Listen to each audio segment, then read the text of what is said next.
Okay, so yeah, this is great, but number one, how do you do steps? You can't do steps. I mean, touch rope. And number two, what's it take? Maybe 2, 3, 4, 5 minutes to stop production, to touch off on one tool? How many times do you do that? Per day, per week, per month, per machine, per year? Production, there's times when you're running. Tools 3 or 4 times. Hundreds of thousands of dollars of downtime wasted. So what we do is we measure the tools offline. So this is our Victorian 450. It's a fully CNC machine. We use the highest quality components in our machine. So I don't know if you're familiar with like Heidenhain. We got Heidenhain glass scales, 5 THK guideways. I actually ran one of these already. A Zoller? Not exact same thing, but it was pretty similar. No, just kidding. Yeah, so 5 THK guideways. We have a belt driven rather than dangling from a wire. A lot of our competitors just they're belt cheap. So we're a little bit more expensive than competitors. Bosch pneumatics, Sony's ice camera system. If you're gonna go cheap, I'll just stay home. Man, I like you already. So yeah. Anyways, I'll show you a little bit about the software here. This is a 3rd generation family owned business, and 2 brothers are there that own the company. Their father's 72, and he says, guys, I'm 72, I want to be able to run my machines, but I don't want to learn software. So we make our software as easy as possible. So that's why you see kind of the icons, and if you go over an icon, it basically gives you a brief description. So I'm going to show you how easy it is. Kind of easier stuff for the old fogies. What's that? Kind of easier stuff for the old fogies. Yeah, exactly. I mean, for 30 years. Yeah. So yeah, I'm just going to clear this tool out. Basically, what you're looking at here is our Pilot 3 software. So we have tooling information, ID number, description, possibly a picture. Here's your programs for how to measure. And then here's your nominals, upper, lower tolerance. So for a tool like this, you know, how long would it take you to touch off on each one of them inserts in the machine? 5 then minutes. what if it's wrong? Shit, Then you'd have to take it back out. I didn't even touch on all of them. So if I was touching on one and said, fuck it, if it's wrong, it's wrong. Yeah, exactly. So what I can do here is, first I can just come down manual. I get this in the crosshair. I have an auto function. So basically it doesn't matter where my crosshairs are. As long as I'm in the measuring view, it snaps to the cutting edge. So when I hit playback, I just tooled this machine. I just programmed this machine where to go in Z, where to go in X, to measure Z, X, angle 1, angle 2, and this radius. One button. So now all I have to do is tell the presetter 1, 2, 3, 4, 5, 6. If this has 6 cutters, F5. What it's going to do is it's going to come to the edge of that, autofocus to the high point. Of course, that's where you're cutting. Take a measurement, move to the next cutter. Do this all 6 cutters, then it's going to print me out a report. I'll show you. Cutter 1, 2, 3, 4, 5, 6, all your Z's, X, angle 1, angle 2, radius. It'll map out all your high spots on each, give you your run out. Now what's cool is it's not so bad with a 6 insert mill, but what if you have 40 inserts? What we can do is if one of them looks out, let's say, I'll show you here, maybe cutter 3 is 102, but it should be 105. I can specify, click that, hit a button, the machine remembers, spins it to that particular cutter. Maybe it's just dirt that's thrown it out of whack, maybe it needs change. And then I can remeasure that insert. It only takes the information for that insert out, so you don't have to remeasure all 6, 10, 40 cutters again.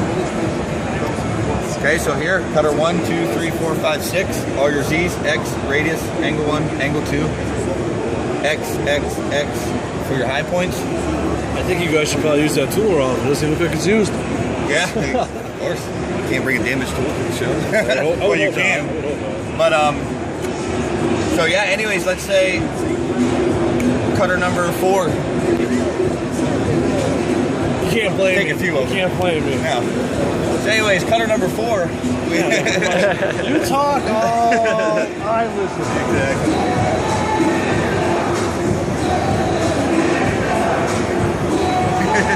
Sorry. Yeah, so cutter number 4, let's say it's completely out of whack. I just hit a button, it'll spin it to cutter number 4. Remeasure it. I hit remeasure, it's going to ask me, maybe it's just dirt, clean it off. If you remeasure it, you see here, it only takes out the information for that cutter. It mathematically calculates everything again, so you don't have to go through and just because one cutter's off, remeasure every single cutter. That's really slick. Exactly. So let's say, okay, it's not the dirt. Well, we have a live image also. So basically, I can look at this as is live view. Okay, so maybe it looks in a tolerance, but you're getting crappy tool life. Oh, maybe there's wear. What I can do, or a lot of times incoming tool inspection, if there's a chip in that, I can measure the chip, print out a report, your company logo, send it back to your tool supplier. Hey, what's the deal, guys? I haven't even used this tool. Everything's chipped. We need a new tool, or we're not buying. Another cool feature that I really like. I mean, you guys are all familiar with. You guys have a preference on CAD CAM systems? Word? Mastercam. Mastercam, a little bit of SolidWorks. Yeah, if you want to come over here, I want to show you something pretty cool. That where we differ from any competitor. Like your hat. No, you got to see what's out there, right? Exactly.